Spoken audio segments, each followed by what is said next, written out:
Je suis employé funéraire. Je prépare des corps depuis 12 ans. J'ai appris à écouter le silence des chambres froides, à lire les plis d'un vêtement comme on lit un livre fatigué. Je sais où poser la main pour que l'illusion d'un dernier repos soit douce. Ce matin-là, pourtant, rien de tout cela ne m'a préparé à ce que j'ai senti dans la doublure d'un costume. Un roulis dur, compact, et le claquement discret d'un métal qui n'aurait jamais dû traverser le tissu. Nous avions reçu la dépouille la veille. Un homme d'une 60aine d'années, professionnel, élégant sans ostentation. Sa femme, Élodie, était restée près du cercueil, silencieuse, les doigts serrés sur une photo. La maison avait l'air normal de l'extérieur. Une voiture au garage, des volets légèrement fermés, des fleurs fraîches sur le palier. On aurait dit un foyer où on garde des habitudes malgré la rupture. Mais les habits que je manipule racontent aussi des histoires. C'est mon métier de les entendre. Le costume était simple, gris anthracite, coupe discrète, doublure beige un peu satinée. En le retirant des boucles à pressing, j'ai senti une résistance au niveau du revers. Mes gants, habituels, ont d'abord cru à une épingle mal placée, à quelques boutons oubliés. J'ai passé les doigts le long de la couture, comme on passe la paume sur une cicatrice ancienne. Le tissu cède, un petit fil lâche. Puis ce que je croyais être un pli s'est transformé en poids. Je n'ai vu les billets qu'au second regard. Un paquet épais, proprement cousu à la main, glissé entre la doublure et la veste, maintenu par une couture discrète, comme un secret que le corps avait refusé d'emporter. L'odeur m'a d'abord étonné. Pas l'odeur âcre des notes anciennes, mais le parfum d'un papier neuf, comme si ces billets n'avaient pas souvent vu la lumière. Le bruit sec, quand j'ai séparé les couches, me rappelle encore le tic-tac régulier de l'horloge de la salle d'autopsie. Quand j'ai déplié le premier billet, par réflexe professionnel sans y penser vraiment, la sensation du froissement m'a coupé la respiration. Sur le dessus, des billets de sang, propres, serrés, alignés avec une précision presque clinique. Et puis le poids, lourd, surprenant pour un vêtement déjà alourdi par la rigidité de la mort, 2 millions d'euros. Le chiffre m'est venu comme une intuition d'abord, puis, sous mes doigts, la réalité. J'ai compté sans le vouloir. Un numéro grossier, stupéfiant. J'ai rabattu les gants, posé la veste sur la table en métal froid. La pièce a perdu son calme, comme si l'air lui-même avait attendu une décision. Je pourrais raconter le temps qui suit en détails pratiques, appeler mon supérieur, l'informer, rechercher les protocoles. Mais le plus juste, c'est de dire la vérité crue. Je ne savais pas quoi faire. On m'avait enseigné la procédure pour un bijou retrouvé, pour un portefeuille oublié. L'enregistrer, noter, remettre à la famille ou à la police selon le cas. Mais 2 millions d'euros, cachés volontairement. Le geste me semblait moins celui d'un homme qui tenait sa fortune pour ultime consolation que la trace d'un calcul. Quelqu'un avait décidé que cet argent devait voyager dans la doublure, à l'abri des regards. Je me suis retrouvé face à un dilemme moral et professionnel qui m'a paralysé quelques minutes. Si je dévoilais la découverte maintenant à la veuve, je risquais de tout briser, d'accuser, d'obliger, de mettre en branle des soupçons qui pouvaient être fondés ou non. Si je laissais les billets sur la veste, je trahissais mon serment implicite, celui de ne pas confondre les morts et leurs secrets avec des trésors privés. Si j'alerte la police immédiatement, je peux protéger la chaîne de preuves, mais je peux aussi exposer des personnes innocentes, semer la douleur quand la douleur est déjà présente. Et puis, il y avait la peur plus triviale, la peur des conséquences pour moi. Dans notre travail, nous ne voulons pas être mêlés à des scandales. Les familles font confiance. La communauté compte sur notre discrétion. Je craignais des pressions, des menaces, la perte de mon emploi. Je me suis assise quelques secondes, la veste sur les genoux, respirant lentement. J'ai posé le paquet sur la table propre, écarté les instruments. Mon regard a glissé vers la photo posée, près du cercueil. Un homme souriant, une femme aux cheveux relevés, un enfant jouant au premier plan. Ce foyer-là devenait en un instant un ensemble de pièces d'un puzzle plus vaste. J'ai choisi la prudence qui n'est pas lâcheté. J'ai documenté. Je suis allé chercher mon carnet, noter la date, l'heure, le nom du défunt, les circonstances de l'arrivée, la position exacte du paquet dans la doublure. J'ai pris des photos, précaution que notre boîte encourage souvent pour éviter d'avoir à expliquer plus tard. Les photos ont capté le plastique des billets, le fil qui maintenait la couture, l'étiquette sur le col indiquant la taille.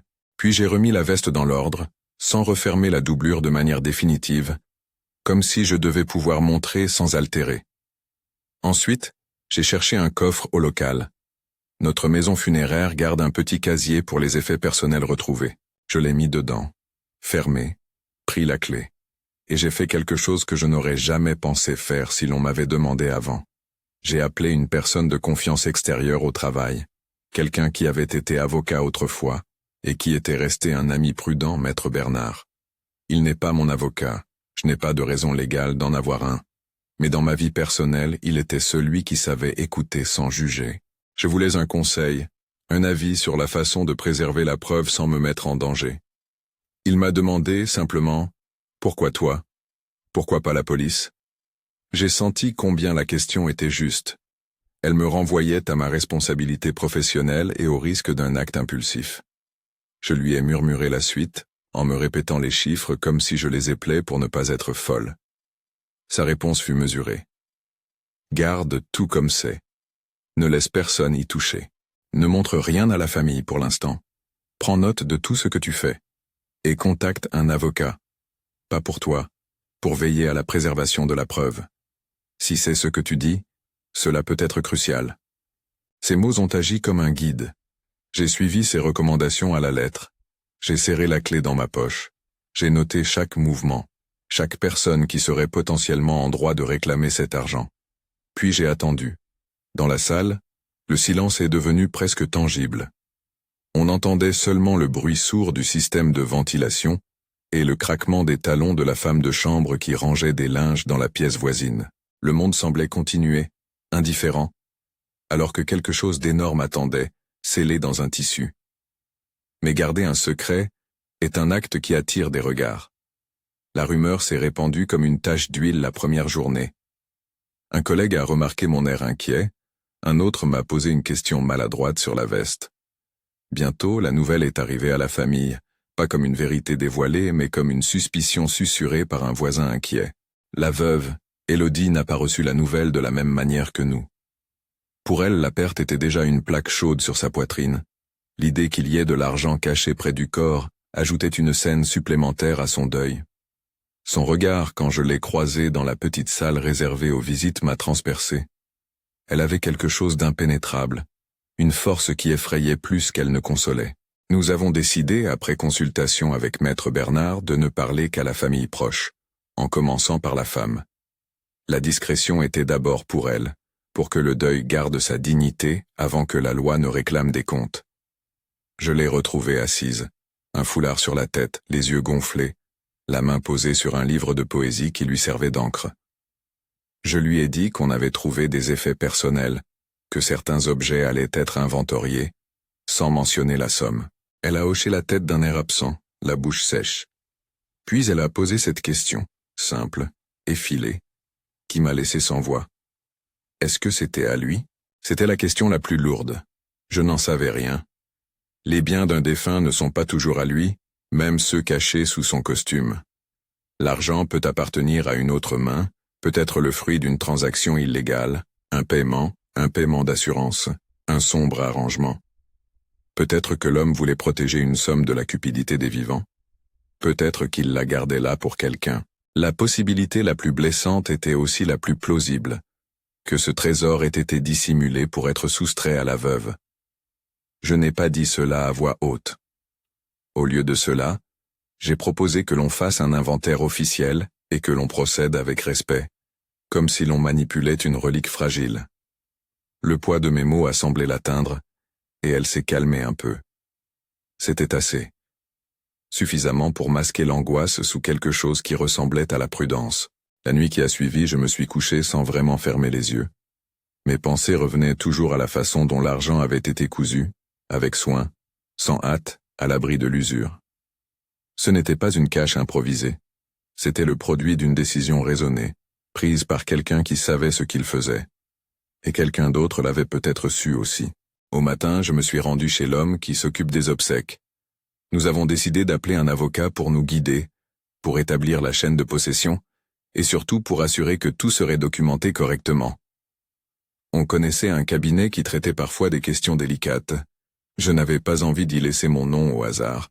Le cabinet nous a demandé d'apporter la veste et de fournir notre liste d'actions. Maître Bernard nous a recontactés. Il acceptait de nous assister bénévolement pour s'assurer que la procédure serait respectée. C'était un luxe de confiance que je n'attendais pas. Avant d'apporter la veste, j'ai senti l'irrépressible besoin de chercher des indices. Pas en faisant quelque chose d'illégal. La crainte de franchir cette ligne était réelle et ancrée. Mais il y avait des choses légitimes que je pouvais vérifier. L'étiquette de la veste, la marque, des initiales parfois brodées, une réparation récente, une odeur, un petit morceau de tissu qui pourrait être lié à un autre vêtement. J'ai fouillé dans le coffre où nous gardons les effets. J'ai noté chaque détail. Dans la doublure, en plus des billets, il y avait un bout de papier plié quasiment invisible comme un marque-page tombé d'un livre.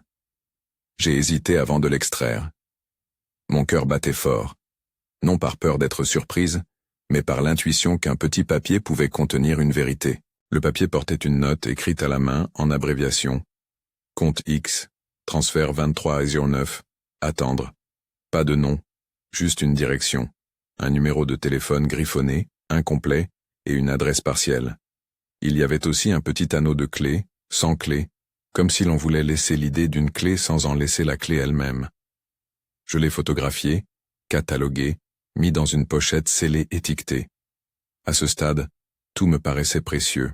Ce que nous appelions preuve devenait dans mon esprit matière vivante, un message suspendu attendant d'être traduit. Les choses matérielles parlent rarement d'elles-mêmes, il faut leur apprendre à raconter leur histoire. La note, le fil de couture, la marque sur la doublure qui n'était pas du tissu du costume, tout cela formait un corridor que je commençais à explorer. Lorsque je l'ai montré à Maître Bernard, il a froncé les sourcils. On dirait un rappel, un signal pour quelqu'un qui sait déjà, a-t-il dit. Quelqu'un qui ne voulait pas que ça soit découvert. Ces mots m'ont glacé. Qui aurait intérêt à garder une somme aussi importante dans la doublure d'un costume? Un prête-nom? Un complice? Un amant secret? Les hypothèses s'enchaînaient, violentes et plates à la fois. Ce qui me frappait le plus, c'était la précision du geste. Cela n'avait pas été conçu pour être trouvé au hasard.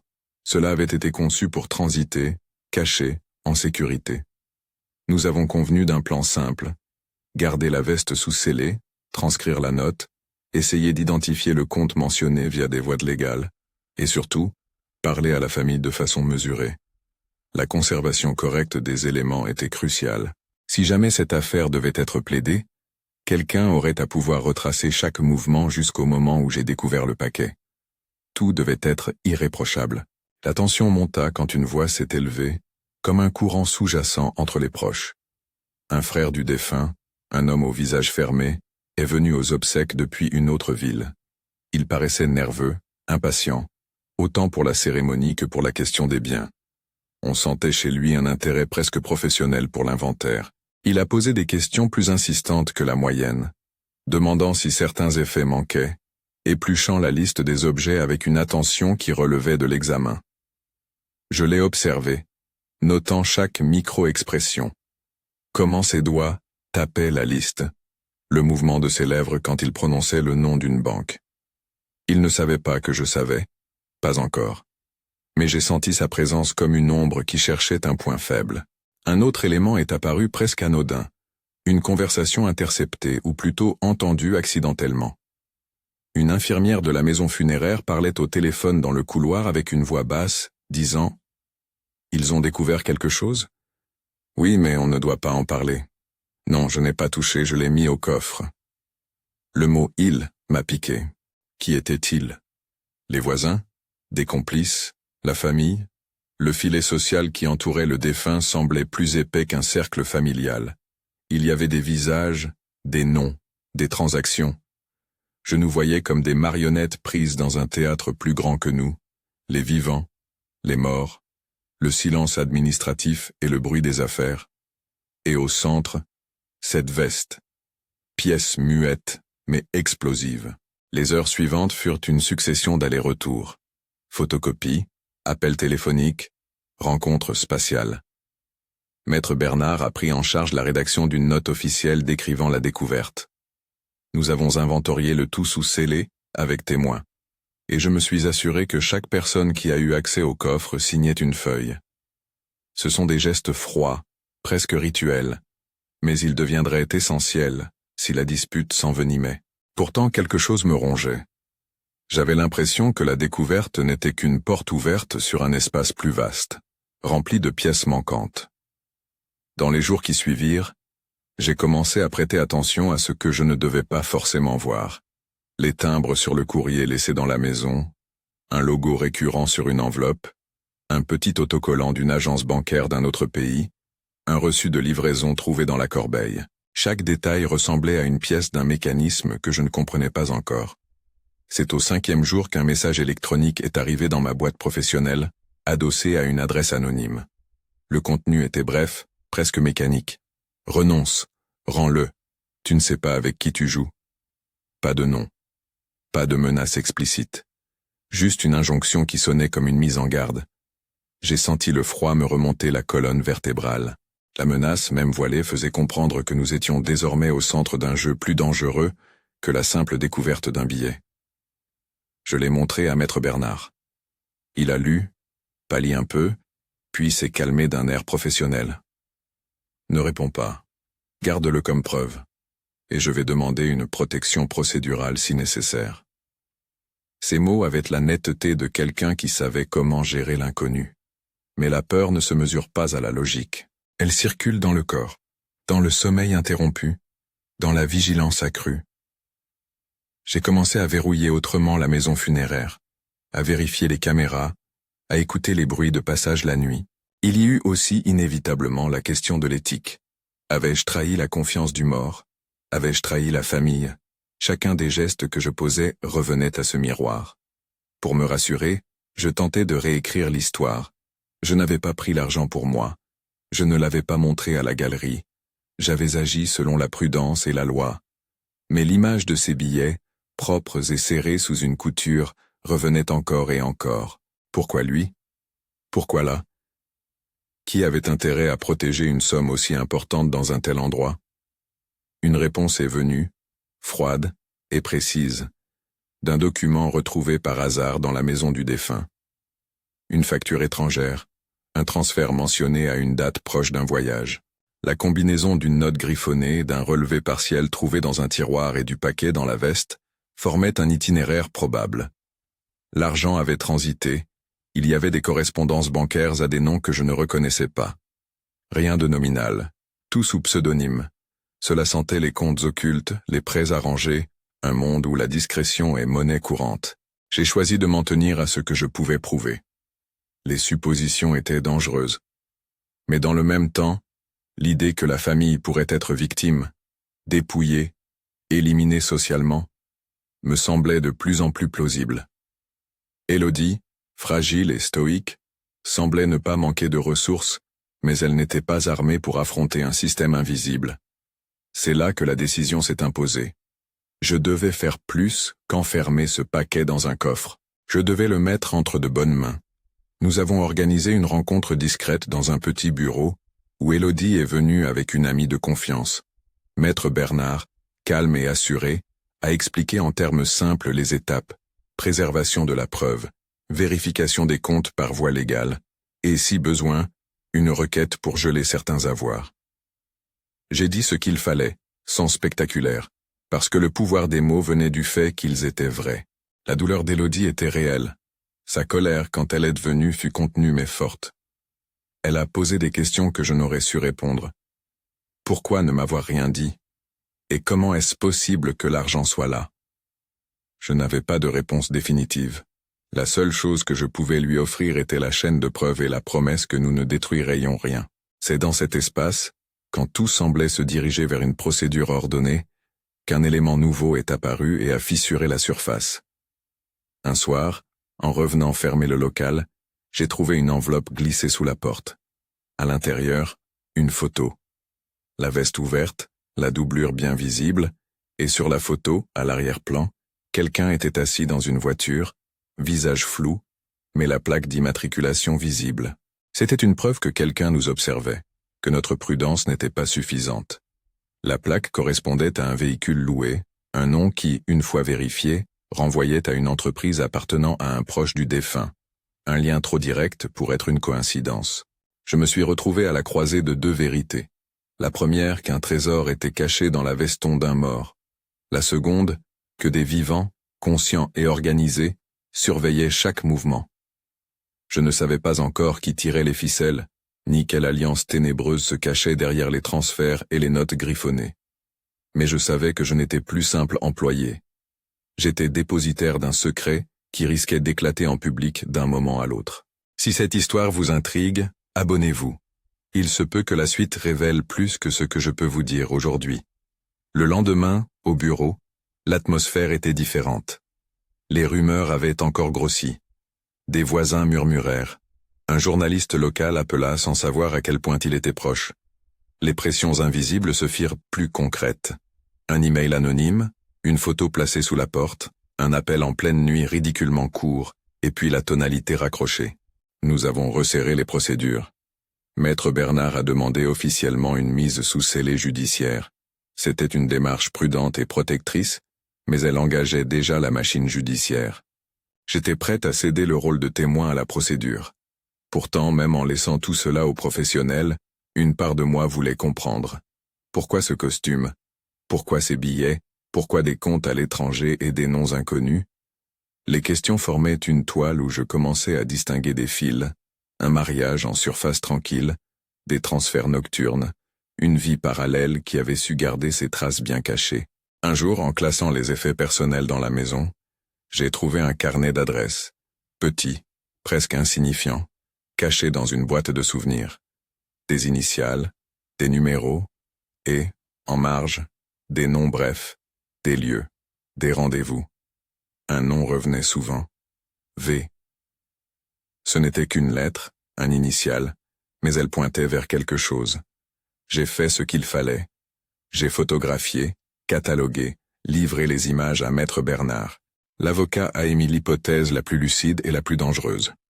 Cela peut être le nom d'un complice ou d'une amante. Ces initiales suffisent parfois à bâtir un réseau. La suite commença à se dessiner, lentement comme dans un puzzle. La veste, la note, le carnet, la photo trouvée sous la porte, les transferts bancaires partiels retrouvés. Les éléments parlaient leur langue, et cette langue était celle de l'organisation.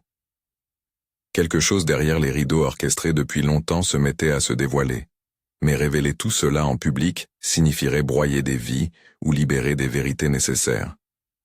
Je n'étais pas certaine où se trouvait la juste mesure. La tension augmentait, et la vie quotidienne, les préparations des obsèques, la réception des amis, la gestion des pleurs, continuaient comme si de rien n'était. Les rituels étaient là pour aider à contenir l'inconcevable. La perte d'un être, la découverte d'un trésor, la menace qui guettait nos actions. J'apprenais à vivre avec cette double réalité, être à la fois artisan du dernier repos et gardienne d'une vérité qui pourrait défaire des vies. Puis, un après-midi, alors que je feuilletais un album photo ramassé dans la maison, une image a attiré mon regard. Sur un cliché pris en vacances, au bord d'une plage, un homme inconnu semblait converser avec le défunt, un sourire échangé, une main posée sur l'épaule. Au bas de la photo, un commentaire écrit à la main, pour V, confident. La lettre, le mot confident. Ce petit détail a tout changé pour moi. Il y avait quelqu'un ou quelque chose que le défunt avait voulu protéger secrètement. Et protéger, à ce niveau, nécessite souvent de choisir des voies clandestines. Chaque indice que nous découvrions, chaque papier, chaque visuel, formait un récit possible. Nous étions en train d'assembler une histoire, non pas pour accuser à la légère, mais pour rendre la lumière à ce qui avait été caché. La voix même du défunt, ses gestes, ses choix, sa façon de placer 2 millions d'euros sous la doublure de sa veste, commençaient à se faire entendre. Ce qui restait à savoir, c'était qui avait intérêt à ce que cette voix soit étouffée.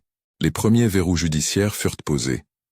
La mise sous scellé a été demandée, et la police prit contact pour un inventaire officiel. Les choses prirent un tour plus lourd, plus officiel, mais paradoxalement, la proximité humaine s'est resserrée. Élodie, la veuve, m'a regardé un soir, sans colère, avec seulement une fatigue mentholée. « Merci », a-t-elle dit, avec un rire qui n'était pas vraiment joyeux. Merci de ne pas avoir fait courir la rumeur. Nous savions toutes deux que la suite ne serait pas douce. Il restait toutefois des ombres que ni la loi ni la documentation ne pouvaient dissiper. Qui avait laissé la photo sous la porte? Qui filmait? Qui tirait les ficelles? Et surtout, qui était prêt à déployer la violence de la rumeur pour se protéger? Les réponses, je sentais, viendraient, mais au prix d'une confrontation publique dont l'issue était incertaine. J'étais prête, en tant que gardienne involontaire, à témoigner, mais je comprenais que le plus dur, ce n'était pas d'être au tribunal ou sous les projecteurs. Le plus dur serait d'affronter les regards des femmes et des hommes dont la loyauté se révélerait ou se briserait à mesure que les pièces du puzzle seraient dévoilées. C'est à ce moment précis que j'ai reçu un appel que je n'attendais pas. Un numéro inconnu, voix masquée, me demandant de cesser toute démarche. La menace était claire sans être explicite. Ma main a tremblé sur le combiné. Au bout du fil, la voix avait un accent qui ne me semblait ni menaçant ni familier. Elle semblait simplement professionnelle, comme quelqu'un qui connaissait son rôle. Renoncer, ou cela ira plus loin. Puis, silence. J'ai reposé le téléphone, le cœur battant, consciente que désormais notre petit réseau de preuves risquait d'être attaqué, discrédité, ou pire. Je me suis retrouvé à la croisée d'un engagement et d'une peur. Continuer signifierait peut-être provoquer une tempête. Reculer pouvait laisser l'injustice intacte. J'ai choisi de ne pas céder à l'intimidation. Pas par bravade, mais parce que je crois que certaines vérités demandent à être dites, même quand elles coûtent. J'ai pris une profonde inspiration, serré la clé du coffre dans ma poche et me suis préparé pour la suite. Pour l'audience possible, pour la confrontation avec la famille, pour les révélations qui pourraient faire tomber des masques. Au fond, je savais quelque chose d'essentiel.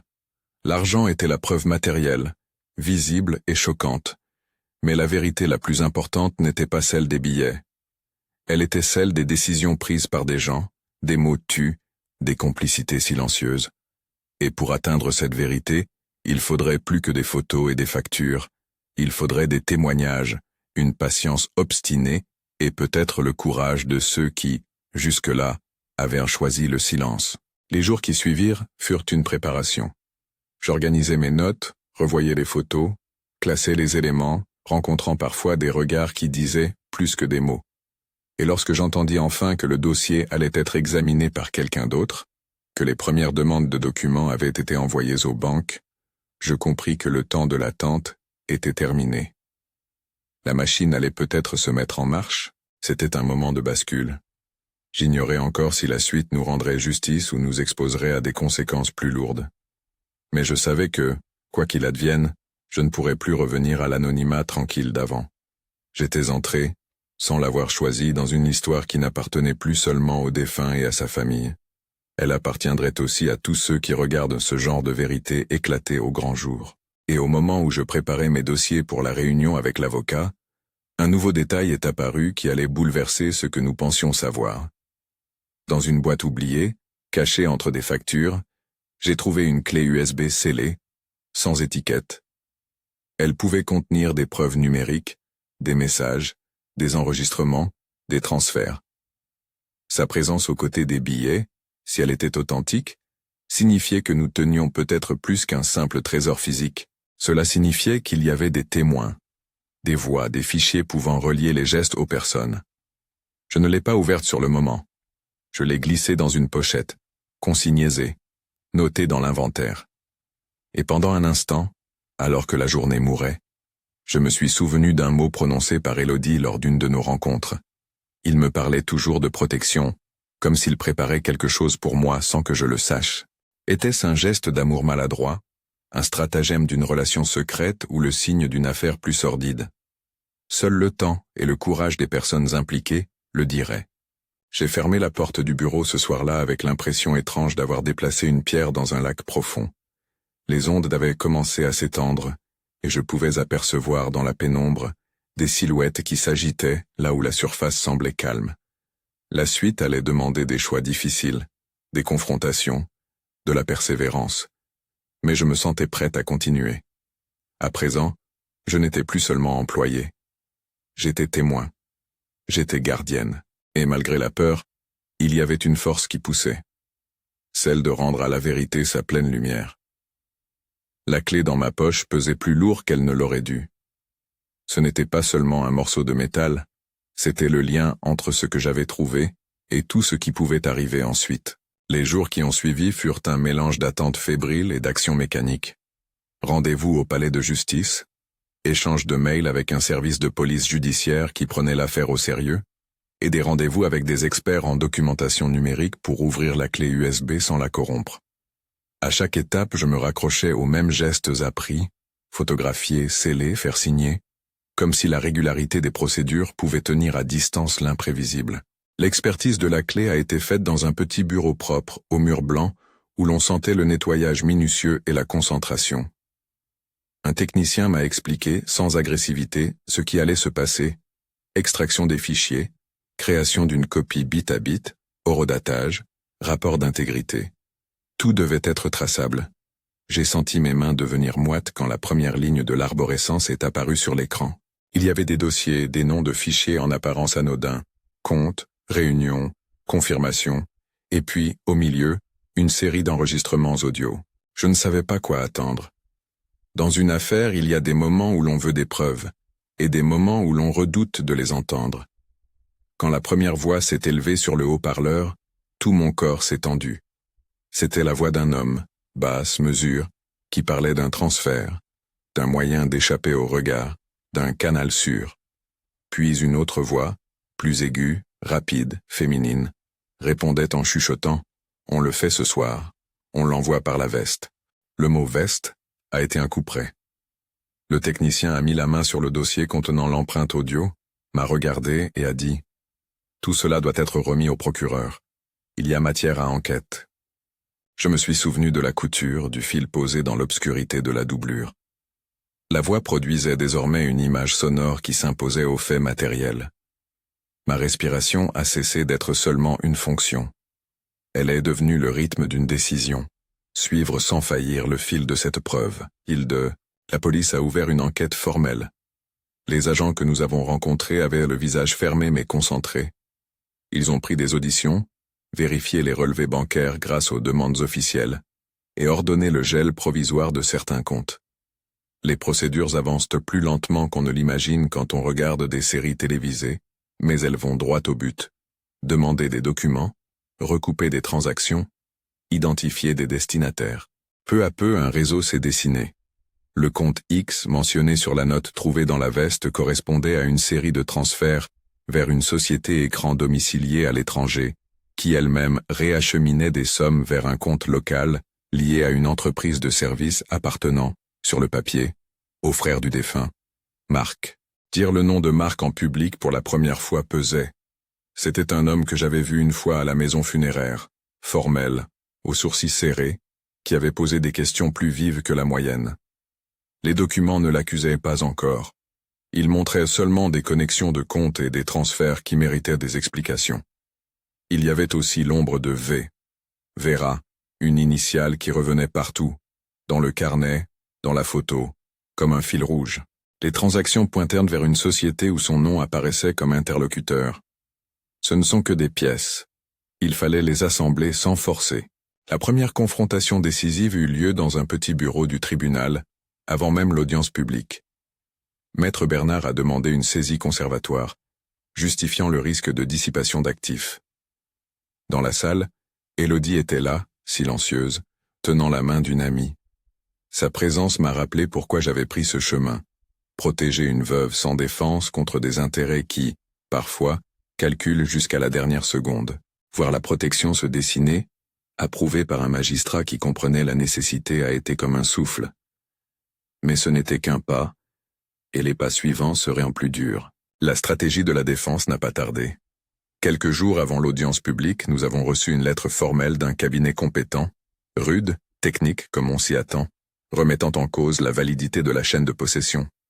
On y lisait que la découverte pouvait être une mise en scène, que la veste avait circulé entre plusieurs mains, et que des manipulations auraient pu être faites. On insinuait, sans dire le nom, que quelqu'un avait intérêt à nuire. Il regardait, surtout dans ma direction. Comment une employée funéraire avait-elle pu garder un paquet de 2 millions sans déclarer immédiatement à la police? Les avocats adverses cherchaient à délégitimer mon témoignage pour faire s'effondrer l'ensemble. J'ai senti encore une fois le poids du regard collectif. Mais j'avais déjà anticipé cela. Chaque photographie, chaque signature de témoin, chaque acte de scellage était là pour prévenir ce type d'attaque. Lors de nos réunions préparatoires, Maître Bernard m'a expliqué que l'essentiel n'était pas d'être parfaite mais d'être transparente et cohérente. Ils chercheront des failles, m'a-t-il dit. Nous leur montrerons qu'il n'y en a pas. Ses yeux trahissaient une fatigue et une conviction qui me firent tenir. Le jour de l'audience publique, la salle est apparue comme un théâtre où se jouerait un morceau de vie très réel. Il y avait des avocats de part et d'autre, un juge calme, et au fond, la petite galerie où se pressaient des voisins et quelques journalistes. J'ai monté les marches menant à la barre. Les coussinets de mon estomac se sont mélangés avec le souvenir de la salle froide où j'avais découvert la veste. Je me suis assise face au juge, j'ai juré dire la vérité, et j'ai commencé à parler. Je n'ai pas cherché à faire du sensationnalisme. J'ai dit ce que j'avais fait, exactement. Comment j'avais trouvé la veste, les gestes que j'avais posés pour la préserver, les messages, la clé USB, la photo sous la porte, la lettre anonyme. J'ai raconté la peur, la nuit où j'avais senti que nous étions suivis, sans l'exagérer.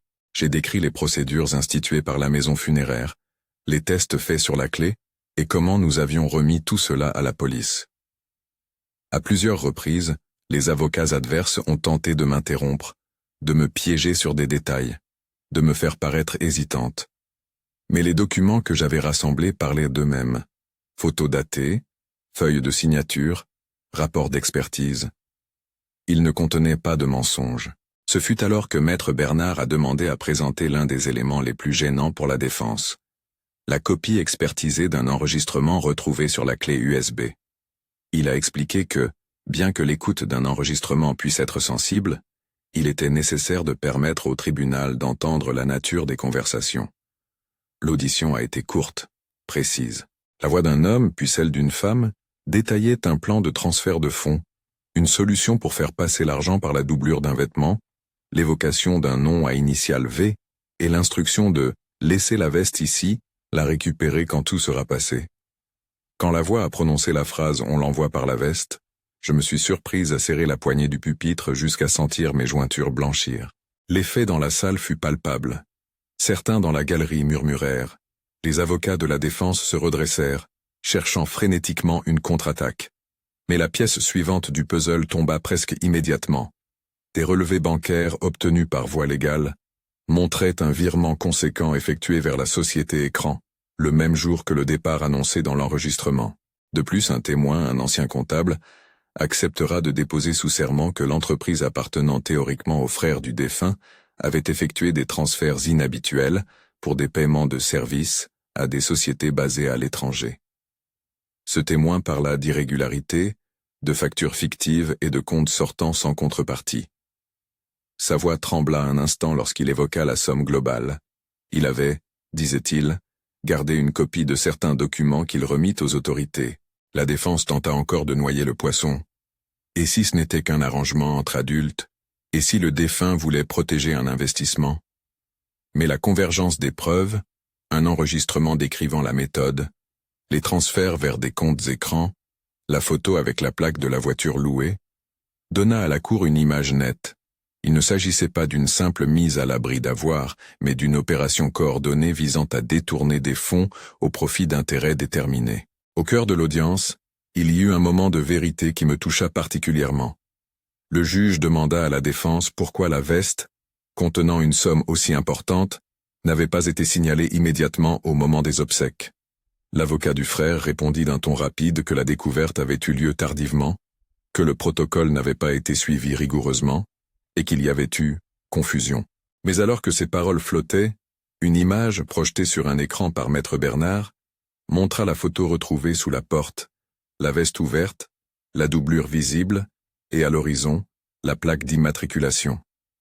La plaque avait été reliée, via la location, à une société de services qui avait comme administrateur, sur ses documents publics, Marc. La salle, déjà chargée d'émotions, se tendit à nouveau. Je me rappelle la voix du juge, lente, mesurée. Nous allons geler ces actifs et autoriser une enquête complète. Des perquisitions devront suivre. Ce n'était pas encore une condamnation, mais c'était une décision qui m'a paru énorme. L'État entrait dans la danse et les masques commençaient à tomber. Les jours qui suivirent furent un tourbillon d'auditions. Marc a nié toute implication. Vera a clamé l'innocence d'une femme prise à partie. Mais d'autres éléments sont sortis. Un employé de la société de location de véhicules a confirmé que la voiture avait été louée avec un règlement au nom d'une société liée à Marc. Un document provenant d'un cabinet comptable étranger, obtenu via une coopération judiciaire, montrait des mouvements d'argent qui n'avaient pas de justification commerciale évidente. L'accumulation de preuves a permis au procureur de lancer des poursuites. La machine judiciaire n'avance pas vite, mais quand elle se met en marche, elle laisse des traces qui peuvent devenir des lignes d'arguments solides. Il y eut des moments d'épuisement. Les regards dans la rue changeaient, les commérages augmentaient, et des proches m'ont demandé si j'étais prête à tout cela. J'ai pensé souvent à la nuit où j'avais placé la veste dans le coffre, la clé qui claquait, la peur qui m'habitait. Mais il y avait aussi des gestes de gratitude. Élodie m'a serré la main une fois, dans le couloir du tribunal, et m'a dit, simplement, « Je ne sais pas comment vous remercier. » Ces mots n'étaient bon pas spectaculaires. Ils étaient même vrais. Ils me portaient. Quand l'audience de jugement est venue, la tension était palpable. Le procès a duré plusieurs jours. Les avocats ont présenté des témoins, des analyses, des expertises. L'accusation a proposé un récit cohérent. Les transferts, la préparation de la veste comme moyen de transport, la mise en scène destinée à rendre la veuve suspecte et vulnérable. La défense a tenté d'expliquer les irrégularités comme des coïncidences, a essayé de minimiser l'importance des enregistrements, en les qualifiant de sortis de leur contexte. Mais le juge et les jurés, exposés à l'ensemble, ont dû peser chaque preuve. Je devais comparaître comme témoin, marcher vers la barre, entendre des questions parfois pointues, parfois cruelles. On me demandait si j'avais altéré la veste, si j'avais montré les billets à des personnes inappropriées, si j'avais toute la compétence nécessaire pour manipuler des preuves. À chaque question, je répondais avec la même honnêteté. J'avais suivi les procédures, j'avais informé des personnes de confiance, et j'avais pris soin de documenter. Les questions cherchaient à éroder ma crédibilité. Les réponses et les pièces que j'avais portées tenaient en bon. Le moment clé fut la présentation intégrale, devant la cour, de l'un des enregistrements. Les voix étaient nettes, décrivant une stratégie et désignant des responsabilités. À la fin de la diffusion, un silence lourd tomba sur la salle. J'ai vu le visage de Marc pâlir. Vera s'est recroquevillée sur sa chaise. L'effet de cette simple exposition fut énorme. Le plan jusque-là fragmenté par des papiers et des chiffres se mua en une narration audible. L'émotion la plus forte est venue quand l'un des témoins, un ancien employé proche du système, a reconnu sa propre voix sur un enregistrement antérieur qu'il n'avait jamais imaginé entendre en public. Il a éclaté en sanglots, parlant de pression et de peur, et s'est excusé d'avoir été complice par omission. À la fin du procès, le verdict a été rendu. Il n'appartient pas à moi de dire ici des jugements définitifs sur des personnes. Je dirai seulement le résultat concret. Des sanctions ont été prononcées, des mesures de restitution ordonnées, et plusieurs comptes ont été gelés. La veuve a obtenu la possibilité de récupérer une part des biens qui étaient destinés à lui revenir, et une enquête plus large a été ouverte pour retracer d'autres mouvements. Ce n'était pas une victoire totale. La justice n'efface pas le traumatisme. Mais c'était une mise en lumière qui permit une réparation partielle et, surtout, un retour de dignité. Après la décision, nous avons vécu une phase de réparation silencieuse. Il y avait des entretiens avec des conseillers, des démarches administratives pour récupérer des biens, et surtout, une lente reconstruction émotionnelle pour Élodie et sa famille. Elle n'avait pas été dépouillée seulement d'un patrimoine. Elle avait subi la trahison de personnes qui, peut-être, faisaient partie d'un cercle de confiance. La restitution matérielle, l'accès à des biens, le déblocage de comptes, a été importante. Mais ce qui a compté le plus pour elle fut la reconnaissance publique que tout n'était pas de sa faute. Quant à moi, la vie n'est pas redevenue exactement comme avant. Certains collègues m'ont regardé avec une nouvelle considération, d'autres avec méfiance. J'ai reçu des offres d'articles, des demandes de témoignages, des invitations à parler de ce que j'avais vécu. J'ai décliné la plupart, non par fierté mais parce que je voulais protéger la mémoire du défunt et la tranquillité d'Élodie. Être au centre d'un récit médiatique n'était pas mon objectif. Mon objectif avait été, et reste, de rendre à ceux que la vie a blessés une chance de retrouver un peu de paix. Il y eut cependant un autre résultat concret qui m'a surprise. La direction de la maison funéraire m'a demandé de participer à la refonte des procédures internes.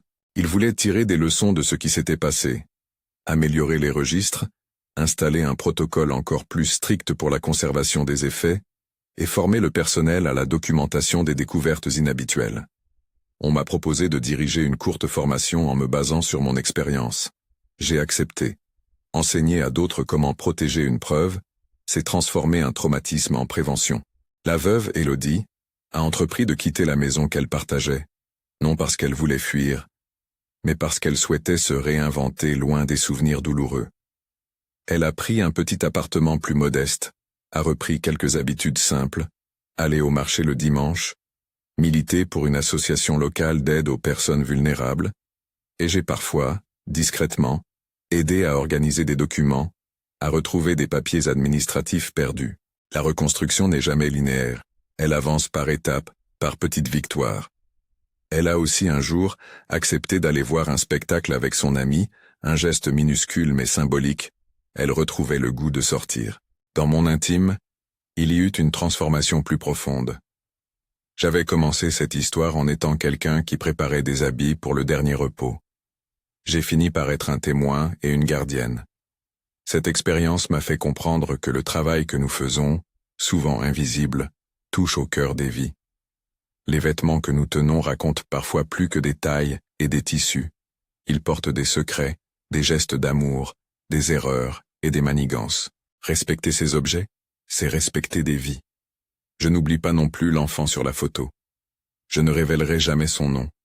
Il existe dans mon souvenir comme une présence lumineuse qui m'a rappelé ce qui devait être protégé. La justice peut rendre des comptes, mais elle ne rend pas l'innocence perdue. Ce que nous avons pu faire, à travers la vérité, c'est la protéger autant que possible et lui permettre de grandir sans que tout le poids des soupçons retombe sur sa famille. Au fil des mois, j'ai repris mon travail avec une autre conscience. Chaque veste que je plie, chaque bouton que je recouds, est désormais entrelacé d'une attention nouvelle. J'ai instauré, là où je travaille, un petit carnet d'observation, un protocole de photos, et une ligne directe avec un avocat partenaire pour les cas qui, comme celui-ci, dépassent le cadre habituel.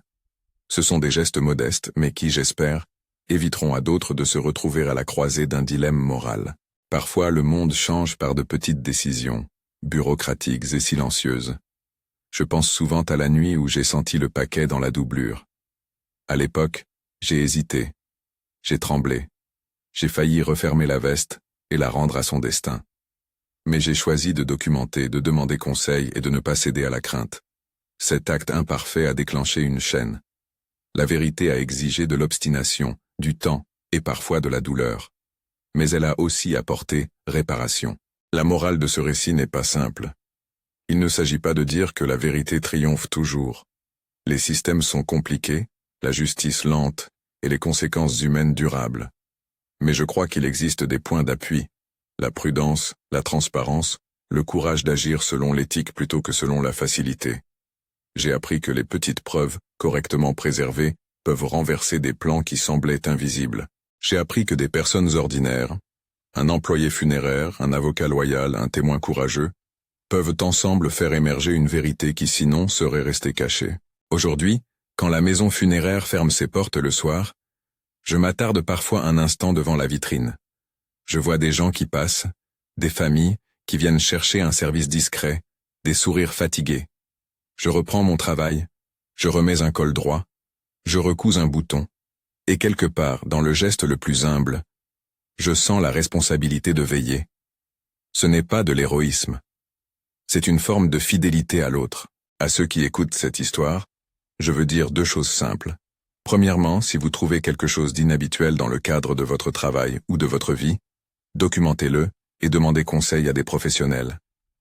Deuxièmement, la vérité est fragile et se construit souvent à partir de petites pièces. Ne la négligez pas. Elle peut prendre du temps pour s'exprimer, mais elle finit parfois par éclairer des ombres que l'on croyait indépassables. Si cette histoire vous a touché, partagez-la avec quelqu'un qui pourrait en tirer une leçon ou une consolation. Et si vous avez déjà vécu quelque chose de similaire, laissez un commentaire. Raconter permet parfois de briser la solitude. Merci d'avoir écouté.